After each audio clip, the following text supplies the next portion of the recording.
सभी दोस्तों को मेरा प्यार भरा नमस्कार। और आज की वीडियो में हम लोग डिस्कस करेंगे प्रोनाउन को।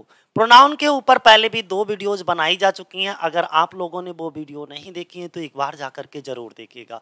चलो आज हम लोग डिस्कस करेंगे आगे, जहां से कल हम लोगों ने स्टॉप किया था वहीं से आज क्या करेंगे, शुरू करेंगे। शुरुआत करते हैं। सबसे पहले हम बात करेंगे नेचुरल इंसिडेंट की, यानी कि यूज ऑफ इट की बात करेंगे कि जो यूज ऑफ इट है, इट का प्रयोग कहां कहां होता है।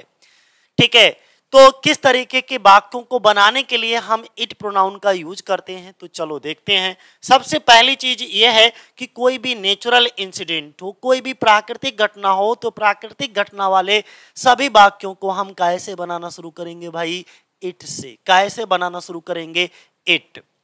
जैसे आपको बताया सीजन से रिलेटेड जितने वाक्य होंगे मौसम वाले, ठीक है, ऋतु वाले, और वेदर से संबंधित यानी कि मौसम वाले, अर्थक्वेक यानी कि जितने भी हमारे नेचुरल डिजास्टर होते हैं उनको भी हम कैसे बनाना शुरू करेंगे, इस तरीके के वाक्यों को भी इट से बनाना शुरू करेंगे। या मान लो टाइम रिलेटेड, जैसे it is 7 o'clock, it is 7:30, इस तरीके के वाक्यों को भी हम इट से बनाते हैं।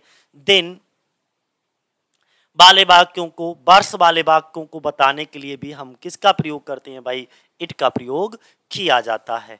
आपको यहाँ पर अच्छे से समझ आया होगा।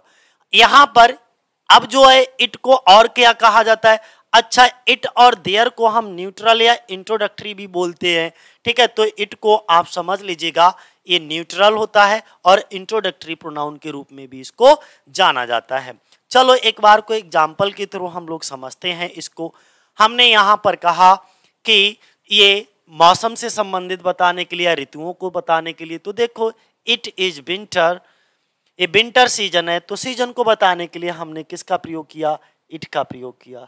इट इज 5 o'clock, समय को बताने के लिए हमने किसका प्रयोग कर लिया, इट का प्रयोग कर लिया। इट इज मंडे, दिन को इंडिकेट करने के लिए भी हमने किसका प्रयोग किया, इट। ठीक है, इट इज रेनिंग, देखो ये मौसम बताने के लिए भी हमने क्या कर लिया, इट का प्रयोग कर लिया। बात क्लियर हो रही है यहाँ पर, ठीक है।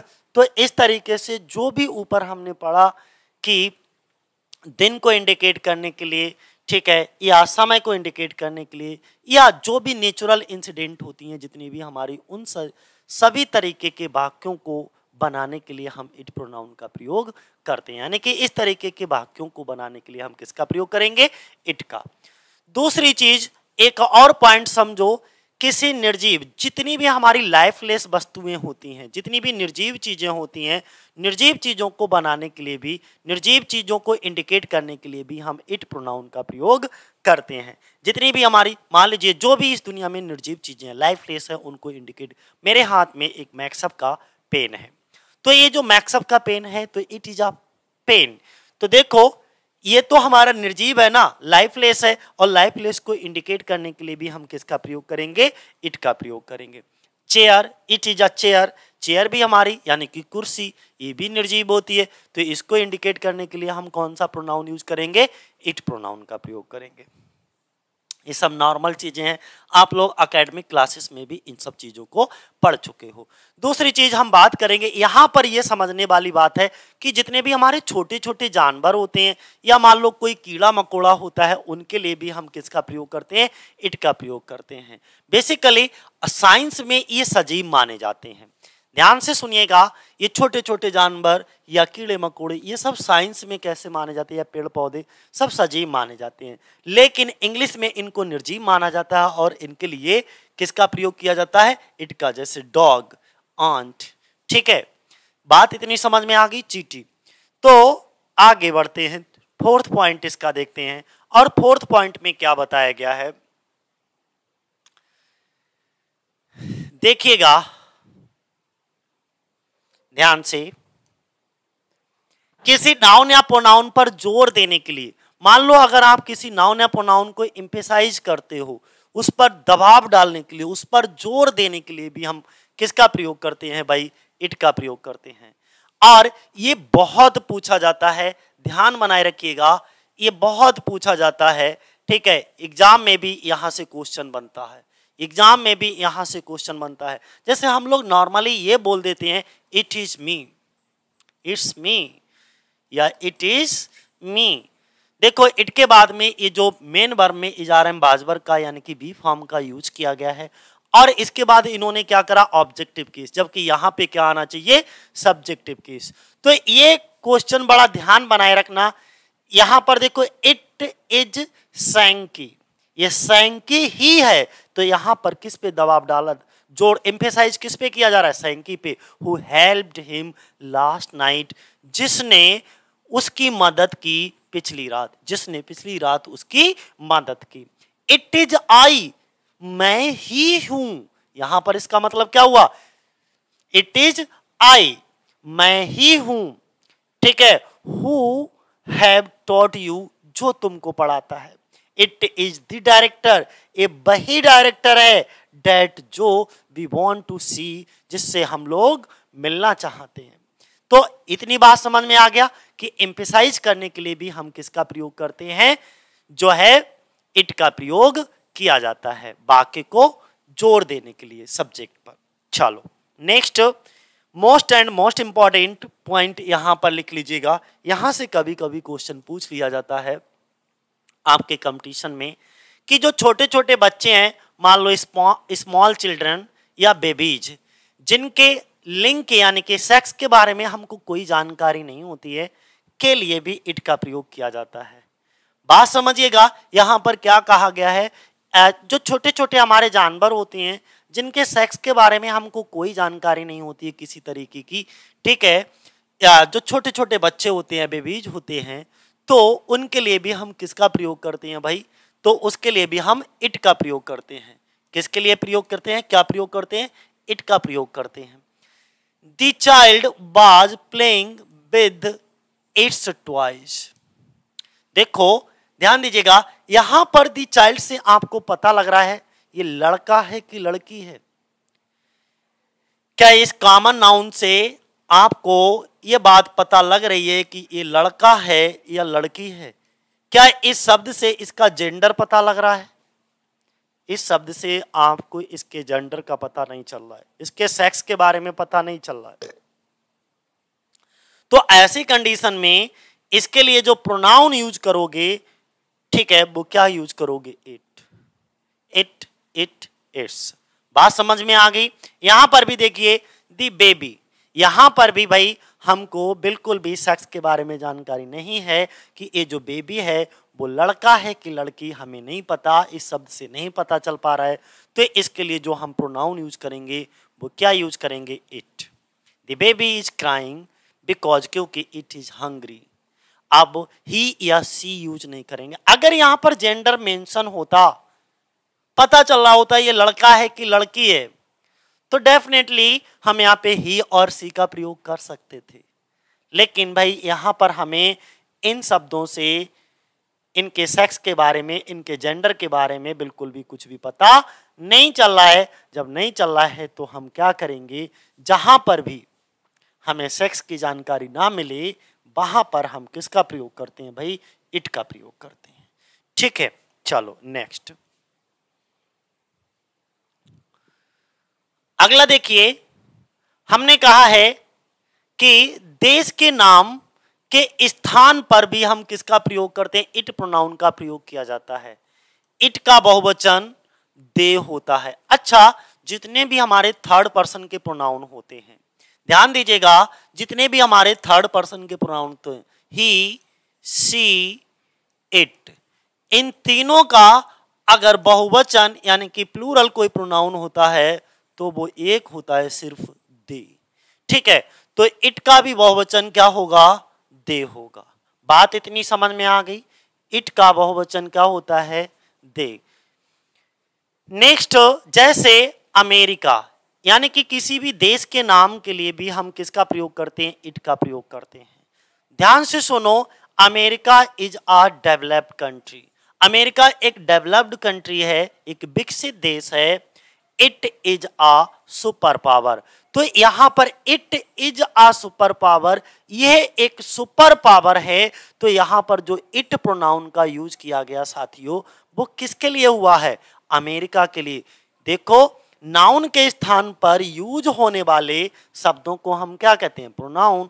तो यहां पर ध्यान दीजिएगा कि अमेरिका एक विकसित देश है, यह एक सुपर पावर है, यह एक सुपर पावर है। तो कौन सुपर पावर है? बोले अमेरिका। तो यहां पर जो इट प्रोनाउन का यूज हुआ वो अमेरिका के लिए, और अमेरिका एक देश है।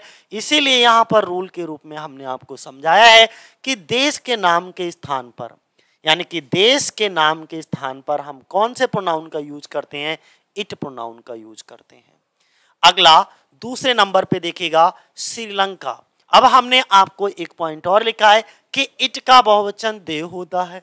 अब मान लीजिए एंड से जुड़ करके दो देशों के नाम आ गए, और उन दोनों देशों के नाम के लिए हमें कोई प्रोनाउन देना पड़े तो हम कौन सा प्रोनाउन देंगे?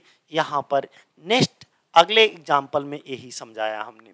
जैसे एक देश का नाम है श्रीलंका, खाली अगर यही श्रीलंका की बात हो रही होती तो हम इसके स्थान पर इट प्रोनाउन का यूज कर सकते थे, लेकिन भाई श्रीलंका एंड पाकिस्तान दो सिंगुलर नाउन एंड से जुड़े हुए हैं, तो ये तो दो हो गए ना, एक श्रीलंका और दूसरा पाकिस्तान, तो ये दो देश हो गए।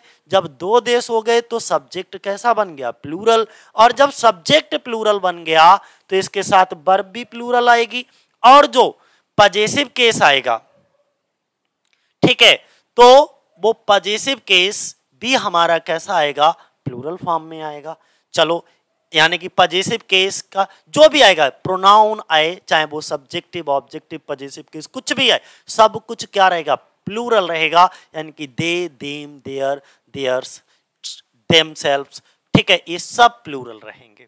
तो अब फिर से समझो, श्रीलंका एंड पाकिस्तान, यहां पर दो देशों के नाम लिए, जब दो देश हो गए तो ये प्लूरल हो गया।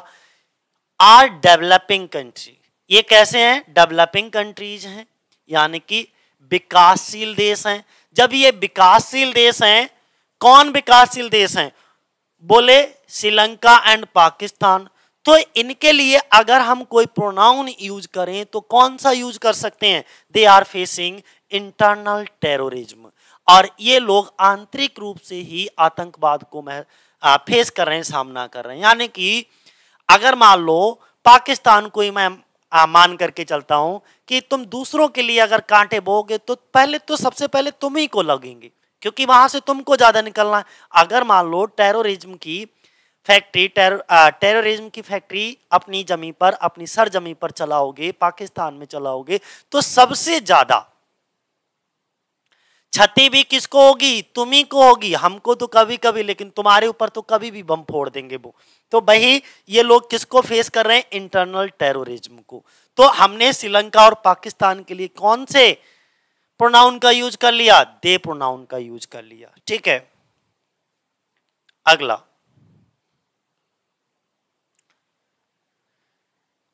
अब देखो ये पॉइंट मोस्ट इंपॉर्टेंट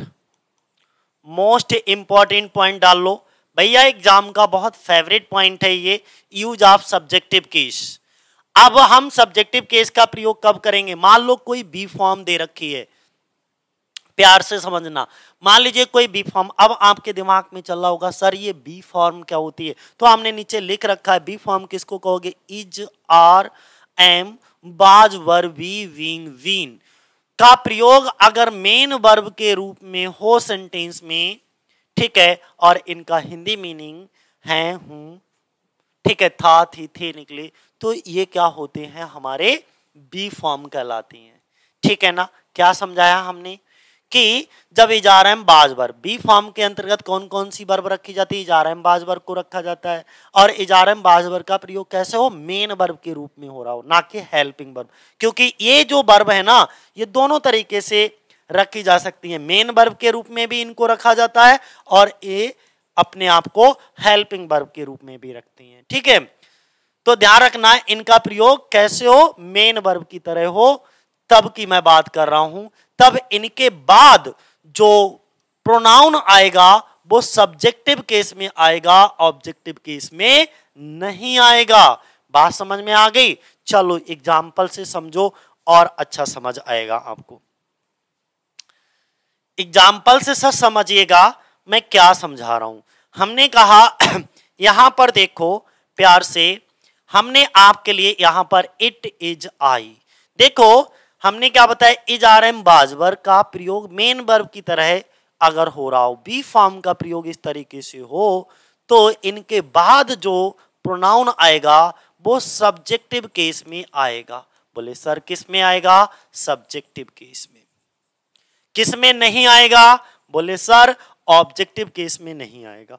इस तरीके का इट इज मी तुमने देखा नहीं होगा, जैसे कभी कभी जो बाइक होती है उसमें ऐसे करके एक कैप होता है, ऐसे कर लेते और उसमें एक लगा रहता है, नीचे लिखा रहता है इट्स मी। तो वो जो इट्स होता है वो बड़ा खतरनाक होता है, इट्स मी ऐसे करके, ठीक है। तो ये भाई क्या कि जो मेन वर्ब होती है इजार बाजवर, इसके बाद ऑब्जेक्टिव केस आता ही नहीं। बोलने के लिए तो आप बोलचाल की भाषा के लिए कुछ भी बोलो यार, कोई फर्क नहीं पड़ता, लेकिन ग्रामेटिकली हमें तो भाई बोलने के लिए नहीं बल्कि एग्जाम के लिए सीखना है, एग्जाम को क्लियर करने के लिए सीखना है। तो ध्यान बनाए रखना कि ये जो जब भी इजार बाजवर यानी कि बी फॉर्म का प्रयोग मेन वर्ब की तरह हो तो इसके बाद जो प्रोनाउन आता है वो सब्जेक्टिव केस में आता है, कभी भी ऑब्जेक्टिव केस में नहीं आता। तो इट इज आई सही होगा, इट इज ही सही होगा, इट इज मी गलत है और इट इज हिम भी गलत है, क्योंकि ऑब्जेक्टिव केस में कभी भी इनके बाद नहीं रखा जाता। जरा एग्जाम में आए हुए एक आध क्वेश्चन है, जरा उनको समझो। हमने बताया यहां पे जैसे पूरा एक सेंटेंस हमने यहां पर लिख रखा है, जरा ध्यान से देखो कि it was me who had brought you home. यहां पर देखो इसमें क्या एरर है, सबसे पहले 1 मिनट के लिए बस पहचानना और फिर आगे बढ़ जाना, ठीक है। तो इसमें क्या एरर है आपको बताना पड़ेगा। देखो इट वाज मी, हमने क्या बताया, जब भी इजार बाजवर का प्रयोग मेन वर्ब के रूप में हो, ठीक है, बी फॉर्म का प्रयोग, तो इनके बाद यूज होने वाला जो प्रोनाउन होगा, यूज होने वाला जो प्रोनाउन होगा वो काय में होगा? सब्जेक्टिव केस में होगा, ना कि ऑब्जेक्टिव केस में। चेक करो जरा, बी फॉर्म में है, इसके बाद सब्जेक्टिव केस लगाया नहीं, तो मी का हमें सब्जेक्टिव केस करना पड़ेगा आई, तो आई कर दोगे सही हो जाएगा। यहां पर भी देखो इट लगा, इजार बाजवर का प्रयोग मेन वर्ब के मेन वर्ब के रूप में हुआ है। जब मेन वर्ब के रूप में हुआ है तो देखो इसके बाद जो प्रोनाउन आएगा क्या वो ऑब्जेक्टिव केस में है या सब्जेक्टिव केस में? हमें चाहिए क्या? बी फॉर्म के बाद में सब्जेक्टिव केस चाहिए। कैसा चाहिए? सब्जेक्टिव केस चाहिए। क्या ये सब्जेक्टिव केस है? बोले सर नहीं है, तो हम है क्या? Objective case. तो इसका सब्जेक्टिव केस रख दो, वाक्य हमारा सही हो जाएगा, यानी कि दे। बोलो इतनी बात समझ में आ गई? बहुत इंपॉर्टेंट पॉइंट है। अगला देखो नेक्स्ट, और टीजीटी इंग्लिश लिटरेचर का बैच लॉन्च हो चुका है। अगर आप में से कोई भी इंटरेस्टेड स्टूडेंट हो तो इसको ज्वाइन कर सकते हो, इस बैच को, ठीक है। अब मैं यहां पर थोड़ा सा, चलो जब ये आ गया तो मैं यहीं पर इसको समझा देता हूं, ठीक है। इस टेबल को भी यहीं पर समझा दूं, फिलहाल आगे भी समझाऊंगा। देखो पजेसिव एडजेक्टिव्स की बात करें, एक तो पजेसिव प्रोनाउन होता है और दूसरा हमारा पजेसिव एडजेक्टिव होता है। ध्यान से सुनना, मैंने क्या बताया, एक पजेसिव प्रोनाउन होता है और दूसरा पजेसिव एडजेक्टिव होता है। तो और ये हमारे क्या है? सभी पर्सनल प्रोनाउन है, और पर्सनल प्रोनाउन में भी ये क्या है? सब्जेक्टिव केस है। ये सभी, इनका ऑब्जेक्टिव केस क्या होगा? आई का मी, यू का यू ही रहता है ऑब्जेक्टिव केस, ही का हिम हो जाता है, और सी का हर हो जाता है, इट का इट ही रहता है, बी का अस हो जाता है, यू का यू ही रहता है, ठीक है, और दे का देम हो जाता है। ये सब हमारे ऑब्जेक्टिव केस हो गए। अच्छा, पजेसिव केस जो होता है हमारा वो दो तरीके से बटा होता है। मैं यहां पर लिख देता हूं, मैंने क्या बताया दोस्तों, जो पजेसिव केस होता है वो दो तरीके से बटा होता है, एक पजेसिव एडजेक्टिव में और दूसरा पजेसिव प्रोनाउन में। पजेसिव एडजेक्टिव क्या होता है? ये सभी हमारे पजेसिव एडजेक्टिव होते हैं। My, your, his, her, its, our, yours, their, ये सभी हमारे पजेसिव एडजेक्टिव होते हैं। पजेसिव एडजेक्टिव के बाद एक नाउन का प्रयोग कंपलसरी है। एक नाउन का प्रयोग जरूर होगा बेटा, ऐसा हो ही नहीं सकता। इनका प्रयोग कभी भी बिना नाउन के नहीं होता, क्योंकि एडजेक्टिव जो है वो बिना नाउन के आएगा ही नहीं तो फिर विशेषता किसकी बताएगा। और एडजेक्टिव जो होते हैं वो क्या करते हैं? अपने नाउन की विशेषता बताते हैं, है ना। नाउन या प्रोनाउन की विशेषता बताने वाले शब्दों को ही हम क्या कहते हैं? एडजेक्टिव कहते हैं। तो भैया इनके पास एक नाउन जरूर होना चाहिए जिसके आगे लग करके ये डिटरमाइन कर सकें उसको, ठीक है। अब बोले सर पजेसिव एडजेक्टिव तो समझ आ गया, जैसे माई हाउस, माई पेन, ठीक है। उसी तरीके से पजेसिव प्रोनाउन कौन कौन? पजेसिव एडजेक्टिव के बाद क्या होगा? पजेसिव प्रोनाउन होंगे। तो पजेसिव प्रोनाउन कौन कौन से होते हैं? जैसे माई का प्रोनाउन क्या हो जाएगा? माइन। तो ये जो प्रोनाउन होते हैं इनके बाद किसी भी नाउन का प्रयोग नहीं होगा, क्योंकि प्रोनाउन जब ये पजेसिव प्रोनाउन है, और प्रोनाउन क्या होता है? वो सब्स्टिट्यूट होता है किसका? नाउन का। नाउन के स्थान पर यूज होने वाले शब्दों को ही हम प्रोनाउन कहते हैं, रिप्लेसिंग वर्ड होता है। तो भाई इसके साथ नाउन तो आएगा ही नहीं, क्योंकि प्रोनाउन हमेशा नाउन को रिप्लेस करता है। तो जब इसके आगे पजेसिव प्रोनाउन लगा है तो इसका मतलब इनके साथ नाउन का प्रयोग नहीं होगा, एडजेक्टिव के साथ नाउन का प्रयोग होगा। तो हमने क्या समझाया? हमने बताया पजेसिव केस दो भागों में बटे होंगे। पजेसिव केस दो भागों में बटे होंगे, पजेसिव एडजेक्टिव और पजेसिव प्रोनाउन। पजेसिव एडजेक्टिव और पजेसिव प्रोनाउन दोनों के बीच में डिफरेंस क्या होता है? पजेसिव एडजेक्टिव जो होते हैं उनके बाद एक नाउन का प्रयोग होना कंपलसरी है, लेकिन जो पजेसिव प्रोनाउन होते हैं उनके बाद किसी भी तरीके का कोई नाउन नहीं आता। कौन कौन से होते हैं? जैसे योर का योर्स हो जाएगा, हिज का हिज ही रहता है, ठीक है। हर का हर्स हो जाता है दोस्तों, ठीक है। इट का भी इट्स हो जाता है। आवर का साथियों आवर्स होता है। योर का योर्स हो जाता है, ठीक है। देयर का देयर्स हो जाता है। ये देयर्स जब लगा है तो ये अब पजेसिव एडजेक्टिव नहीं, देयर पजेसिव एडजेक्टिव है, देयर्स पजेसिव प्रोनाउन है। योर पजेसिव एडजेक्टिव है, योर्स पजेसिव प्रोनाउन है, ठीक है। इसी तरीके से हमारा आवर पजेसिव एडजेक्टिव है, आवर्स हमारा पजेसिव प्रोनाउन है। बात इतनी समझ में आ गई, ठीक है। तो ये पर्सनल प्रोनाउन में ये हमारा सब्जेक्टिव केस होगा, ये हमारा ऑब्जेक्टिव केस होगा। इन सभी का प्रयोग वर्ब से पहले होता है, इन सभी का प्रयोग वर्ब के बाद होता है, प्रेपोजिशन के बाद होता है, जेरेंड के बाद होता है, इन्फिनेटिव के बाद होता है। बहुत सारी चीजें मैं आपको बता चुका हूं। इनका प्रयोग नाउन के साथ होता है, इनका प्रयोग विदाउट नाउन नहीं होता है, ठीक है। चलो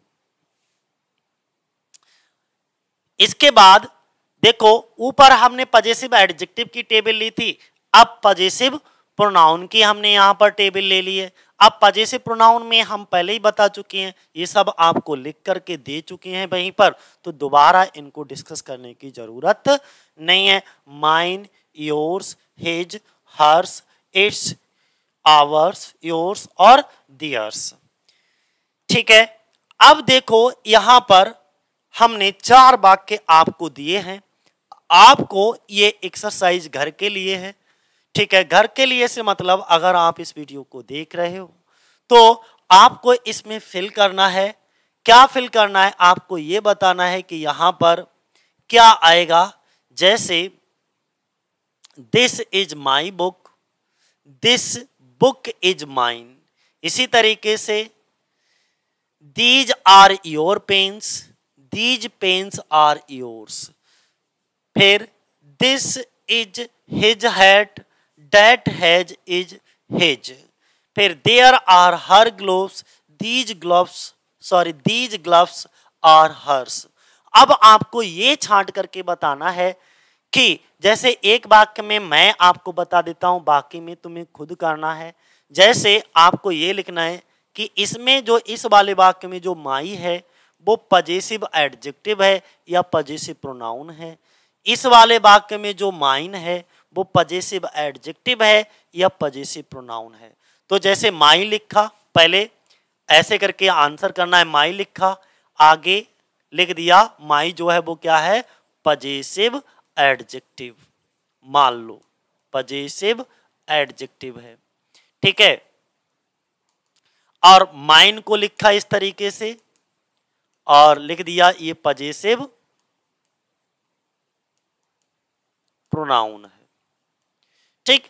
इस तरीके से आंसर करना है इनमें कौन सा आपका पजेसिव एडजेक्टिव है इस वाले वाक्य में और कौन सा पजेसिव प्रोनाउन है इस वाले वाक्य में। पजेसिव एडजेक्टिव और प्रोनाउन कौन सा है, सब आपको कमेंट करके बताने हैं। चलो आगे देखो नेक्स्ट।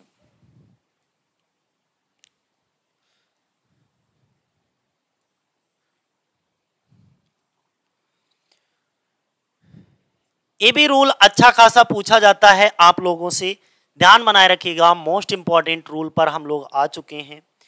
देखिएगा सबसे पहले ये चीज समझो, सबसे पहले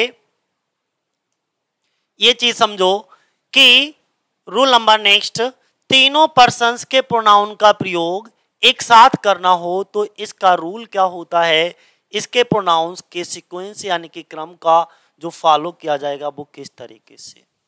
मान लो वाक्य एक ही है, अभी तक तो हम लोग ये सीखते थे कि आई के साथ मान लो एम लगा दिया, आई एम। ही के साथ मान लो इज लगा दिया, ठीक है। यू के साथ मान लो आर लगा दिया। हमें इस तरीके से पता है जब ये अलग अलग वाक्य होंगे, जब ये अलग अलग वाक्य होंगे। लेकिन जब ये तीनों प्रोनाउन आई, ही, यू, ये हमारे तीनों प्रोनाउन अगर एक ही वाक्य में इस तरीके से यूज कर लिए जाएं, जैसे ही कामा आई एंड यू, अब ये तीनों प्रोनाउन एक ही वाक्य में आर गुड फ्रेंड्स। मान लो हमने एग्जाम्पल के लिए ये लिख लिया। अब हमने ये एग्जाम्पल के लिए लिख लिया तो हम आपको समझाना ये चाह रहे हैं कि जब एक ही वाक्य में तीनों प्रोनाउन आ जाएं तो इन तीनों प्रोनाउन के रखने का क्रम क्या होगा और इनके साथ वर्ब क्या आएगी। तो ध्यान बनाए रखना अगर एक ही वाक्य में एक से अधिक प्रोनाउन आ जाएं तो उनके रखने का जो क्रम होता है वो क्या होता है, 231 होता है। किसमें, in good sense, in good sense. जब सेंस हमारा अच्छा हो, गुड मैनर में, गुड सेंस, ठीक। तो क्या रखेंगे सबसे पहले, अब ये 231 क्या है, 231 को समझने के लिए इसका मतलब सेकेंड पर्सन का प्रोनाउन सबसे पहले, फिर थर्ड पर्सन का प्रोनाउन और लास्ट में फर्स्ट पर्सन का प्रोनाउन। हमने सबको वो टेबल ध्यान से बता रखी है। सेकेंड पर्सन में कौन कौन से, पहले तो टेबल को ध्यान रखना कि फर्स्ट पर्सन के प्रोनाउन हमारे कौन कौन से होते हैं, सेकेंड पर्सन के प्रोनाउन हमारे कौन कौन से होते हैं और थर्ड पर्सन के प्रोनाउन हमारे कौन कौन से होते हैं। फर्स्ट पर्सन के प्रोनाउन देखो एक बार मैं रिवीजन करा देता हूं कौन कौन से होते हैं। आई, me, my, B, us, our, ये हमारे फर्स्ट पर्सन के प्रोनाउन होते हैं। सेकेंड पर्सन के you, you, your, yours, yourself, ये हमारे सेकेंड पर्सन के होते हैं। थर्ड पर्सन में ही, हिम, हिज, ठीक है, हिज और हिमसेल्फ।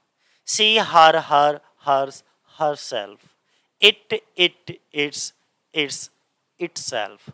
दे, देम, देयर, ठीक है, देयर्स, देमसेल्व्स, ये सभी हमारे थर्ड पर्सन के होते हैं। तो फर्स्ट पर्सन में I, me, my, we, us, our, ये ज्यादा यूज होते हैं।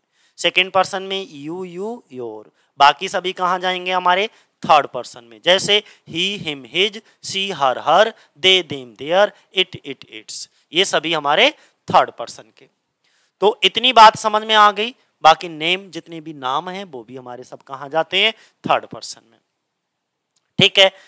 तो और लेकिन यहां पर हमने आपको बताया है मान लो दो हो, अब तीन नहीं दे रखे हैं, खाली दो। अब क्रम कुछ भी बने, ध्यान देखिएगा, क्रम कुछ भी बने, अगर तीनों एक साथ दे रखे हैं तो 231 हो जाएगा। मान लीजिए 2 ही दे रखे हैं तो ये 23 का बन जाएगा। मान लो फिर 2 ही दे रखे हैं तो ये 31 का भी बन जाएगा, 21 का भी बन जाएगा। तो अगर 23 का बनता है तो भी प्लूरल वर्ब आएगी, 21 का बनता है यानी कि पहले सेकंड पर्सन, क्रम यही रहेगा। फिर फर्स्ट पर्सन का प्रोनाउन रखोगे तो भी प्लूरल वर्ब आएगी। 31 का बनता है यानी कि पहले थर्ड पर्सन का प्रोनाउन, बाद में फर्स्ट पर्सन का प्रोनाउन रखोगे तो भी वर्ब प्लूरल आएगी। मैंने क्या समझाया कि सेकंड पर्सन का प्रोनाउन, क्रम आपका यही रहना है 231 का। चाहो तो मान लो थर्ड पर्सन नहीं दे रखा है तो फिर सेकंड और इसका दे रखा होगा तो ये 21 बन गया। मान लो 31 का बन सकता है, 31 का लिखा है, 31 का बन सकता है, ठीक है। और क्या 23 का बन गया, 31 का बन गया, 21 का बन सकता है। तो कुछ भी बने बट वर्ब हमेशा आपकी प्लूरल रहेगी और सीक्वेंस भी आपका यही रहेगा। चलो एग्जाम्पल देखते हैं। यहां पर देखो आप एग्जाम्पल, तो 231 प्लस प्लूरल वर्ब याद रहेगी, ठीक है। चलो देखते हैं। सबसे पहले ये देखो क्या ये सही है, 231 के क्रम में ये सभी रखे हैं, you, he and I go there. You कौन से पर्सन का है, सेकेंड पर्सन का। ही कौन से पर्सन का है, थर्ड पर्सन का। आई कौन से पर्सन का है, फर्स्ट पर्सन का। आई कौन से पर्सन का है, फर्स्ट पर्सन का, ठीक है। तो यहां पर देखो ये फर्स्ट पर्सन का है, इसका मतलब 231 हो गया, सेकेंड थर्ड वन, तो ये 231 का। 231 के साथ ये भी देख लो वर्ब प्लूरल है, बिल्कुल। मेन वर्ब की फर्स्ट फॉर्म जो बेस फॉर्म होती है वो प्लूरल फॉर्म होती है, ठीक है। तो ये वर्ब की फर्स्ट फॉर्म लगी है, इसका मतलब वर्ब प्लूरल लगी है, प्लूरल लगी है।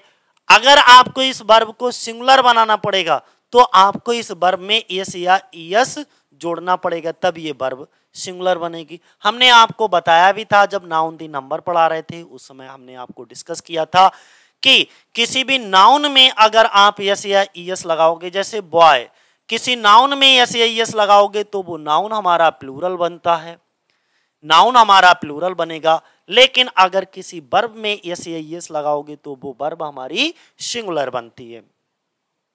इसी तरीके से यहां पर देखो यू, ही, अब देखो यू कौन से पर्सन का, बोले सर सेकेंड पर्सन का। कौन से पर्सन का, सेकेंड का। ही कौन से पर्सन का, बोले थर्ड पर्सन का, 23। और 231 में 23 तो आ रहा है, देखो, ठीक है। तो इसका मतलब यहां पर भी कोई एरर नहीं, बिल्कुल सही प्रोनाउन रखे हैं, सेकेंड पर्सन का, फर्स्ट पर्सन का और ये थर्ड पर्सन का। 213 का कहीं कुछ नहीं होता, इधर देखो ध्यान से, 213 का होता है कहीं, कहीं नहीं होता। इसे सही करो, इसका मतलब इसमें ये एरर है। तो एरर अब सही कैसे हो करोगे, पहले 231 में रखोगे पहले यू सेकेंड पर्सन का, फिर थर्ड पर्सन का यानी कि ही, और इसके बाद फर्स्ट पर्सन का यानी कि आई एंड आई। तो ये क्रम हमारा रहना चाहिए। तो यहां से इस तरीके की अगर कोई गलती आए प्रोनाउन को रखने के क्रम में तो आप विशेष ध्यान रखिए, ही, यू एंड आई, ठीक है। तो ये क्रम हमारा क्या होगा, सही होगा। यहां पर देखो क्या इसका क्रम सही है, कौन से पर्सन का, बोले सर सेकेंड पर्सन का। ये कौन से पर्सन का, थर्ड, बिल्कुल सही है, 23 में रहता है, ठीक। चलो आगे।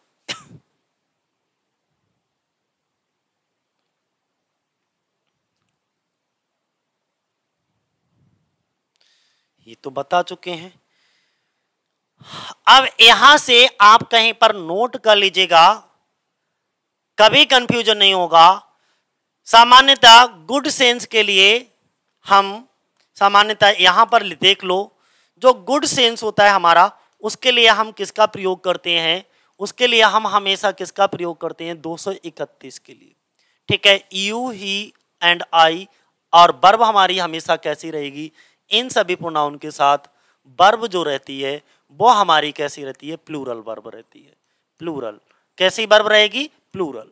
ठीक है, बात क्लियर हो गई। तो देखो सीक्वेंस इनका सही है और वर्ब भी प्लूरल है। अगर अब यही सीक्वेंस कब चेंज हो जाएगा, जब वाक्य में अब बैड सेंस दिया हो, जब वाक्य में किसी अपराध की बात की गई हो, जब वाक्य में किसी गलती की बात की गई हो, जब वाक्य में किसी दोष की बात की गई हो, तब भैया ये चेंज हो जाएगा और ये क्रम हो जाएगा। जो 231 का है वो 123 हो जाएगा, यानी कि फर्स्ट पर्सन, सेकंड पर्सन और थर्ड पर्सन। कब, जब आपसे उसका नेगेटिव सेंस हो। पॉजिटिव में, पॉजिटिव सेंस में 231, नेगेटिव सेंस में 123। बस इतना ध्यान रखना।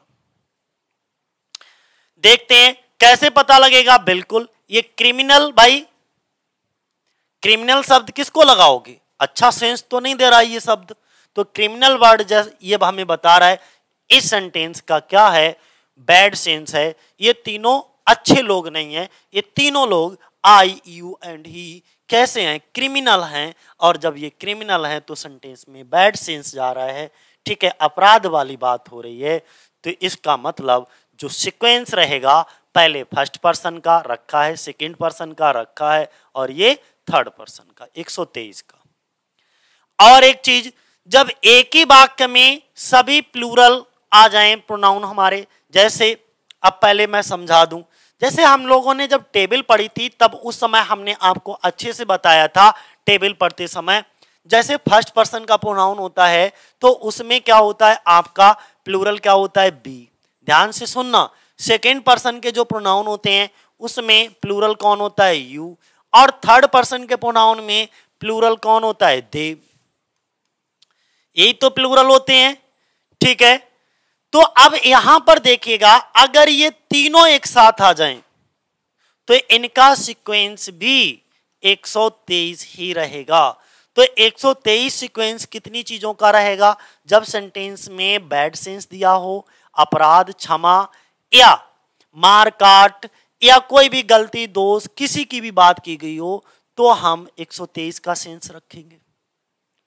अगर वाक्य में सभी के तीनों प्रोनाउन या दोनों के दोनों प्रोनाउन भाई प्लूरल हैं तो भी ये 123 के सीक्वेंस में ही रखे जाएंगे। चलो देखते हैं, जब तीनों प्रोनाउन प्लूरल हो, बी, यू एंड दे, तो भी सीक्वेंस 123 का ही रहेगा। ठीक है, इस तरीके से will go to Jaipur today, हम तुम और वे आज जयपुर जाएंगे। बोलो इतनी बात हमको समझ में आ गई। ठीक है, नेक्स्ट अगला मोस्ट एंड मोस्ट इंपॉर्टेंट, शायद आप कंफ्यूज हो जाएं लेकिन इस आज के बाद बिल्कुल भी आप कंफ्यूज नहीं होंगे। रूल नंबर 12 की अगर हम बात करें तो मान लो कोई कलेक्टिव नाउन है। देखो कलेक्टिव नाउन दो तरीके से फंक्शन करता है। कलेक्टिव नाउन के लिए हम प्रोनाउन इट का भी प्रयोग करते हैं,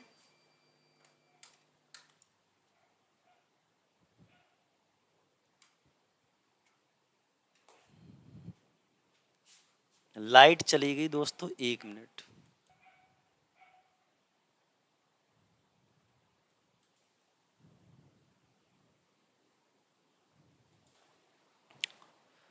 हाँ साथियों, देखिए अभी लाइट चली गई थी इसलिए दिक्कत आ गई। चलो अब फिर से हम शुरुआत करते हैं।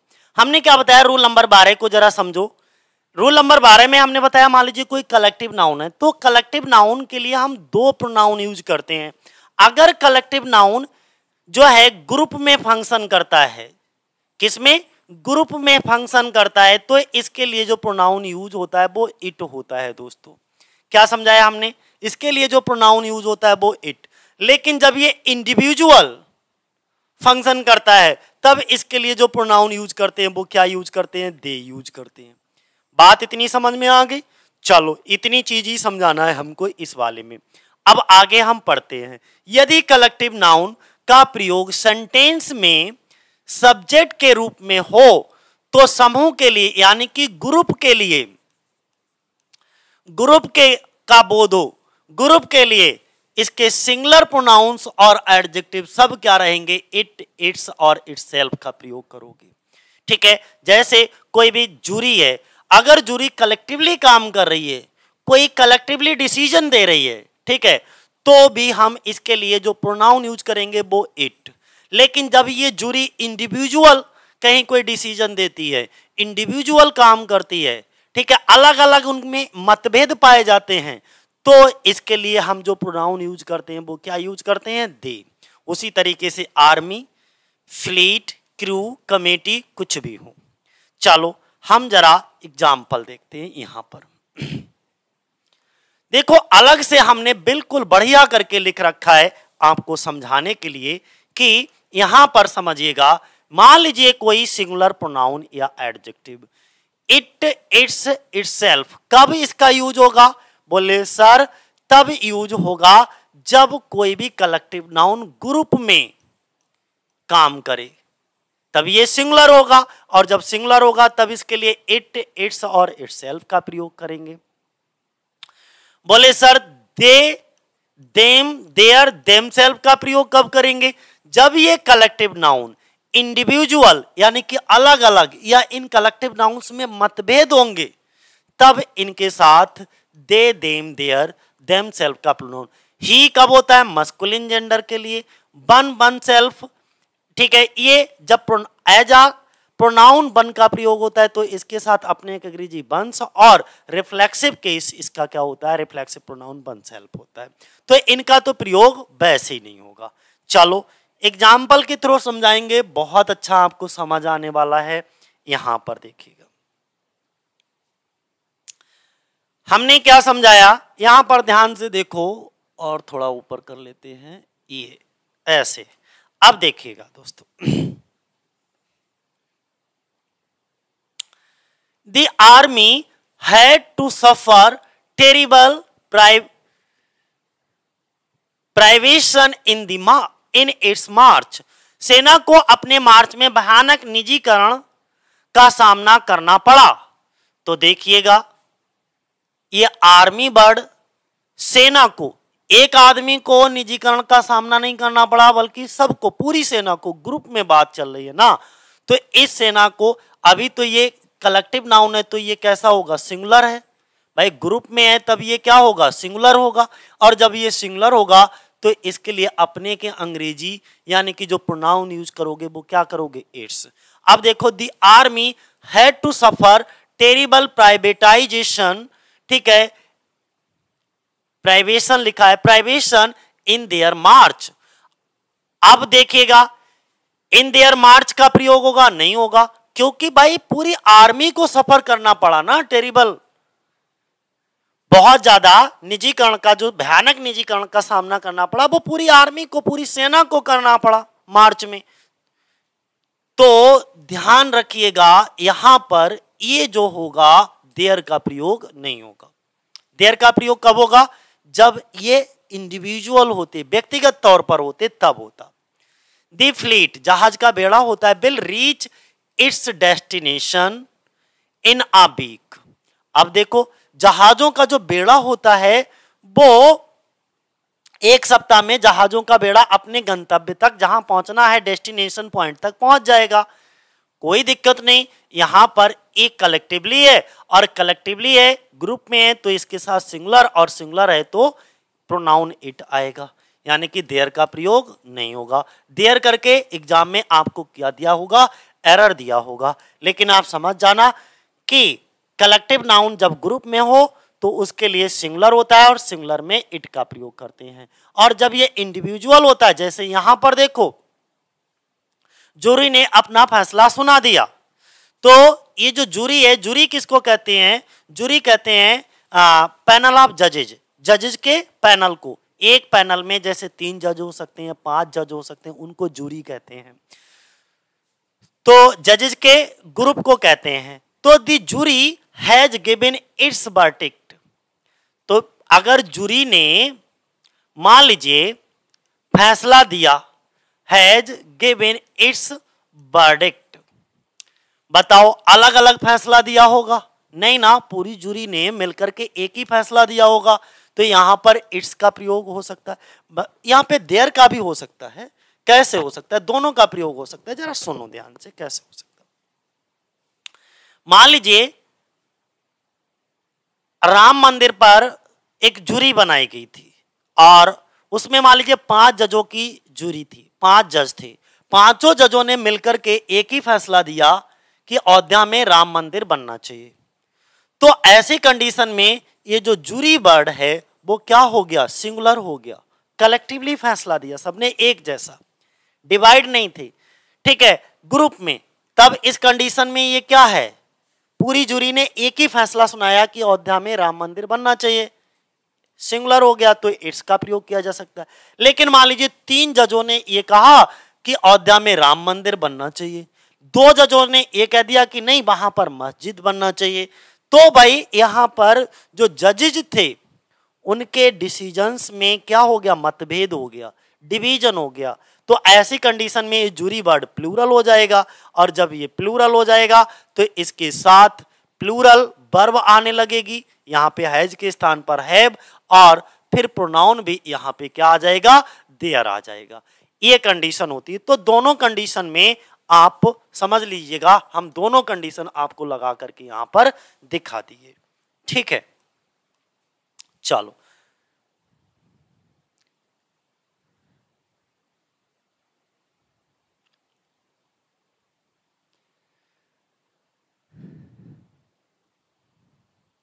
अब यहां पर देखिएगा अगला क्या लिखा है। वही चीज लिखी है जो हम आपको बता रहे थे। हमने कहा मान लीजिए कोई कलेक्टिव नाउन है, अब सेंटेंस में क्या है?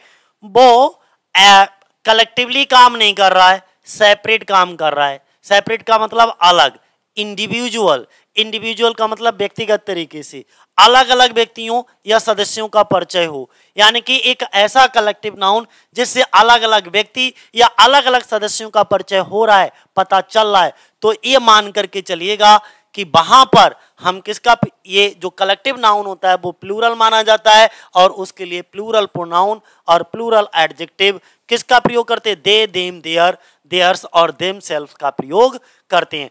जब ये सेपरेट नहीं होता, इंडिविजुअल नहीं होता, ग्रुप में होता, समूह में होता, तब इसके साथ इटसेल्फ आता है कलेक्टिव नाउन के साथ। और जब ये इंडिविजुअल होता, सेपरेट होता, अलग अलग व्यक्तियों का पता चलता, अलग अलग सदस्यों का पता लगता, ठीक है, वो ग्रुप में नहीं है, तो उनके साथ क्या आएगा?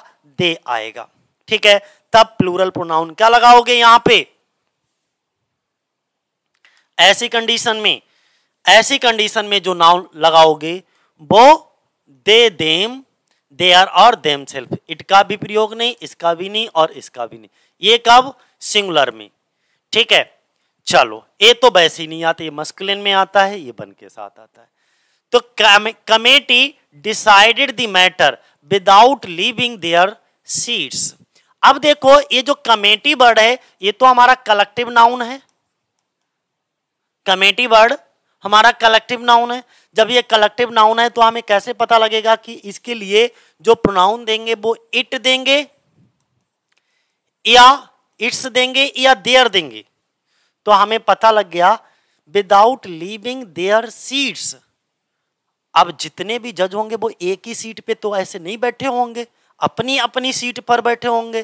तो जब अपनी अलग अलग सीट पर बैठे होंगे तो यहां से हमें पता लग रहा है कि ये जो कलेक्टिव नाउन है वो इंडिविजुअल है। तो अपनी बिना सीट छोड़े हुए, सीट को नहीं छोड़ा है, ठीक है, और बिना सीट छोड़े हुए उन्होंने क्या करा? मैटर को डिसाइड किया। तो ऐसी कंडीशन में एक कमेटी वर्ड कैसा होगा?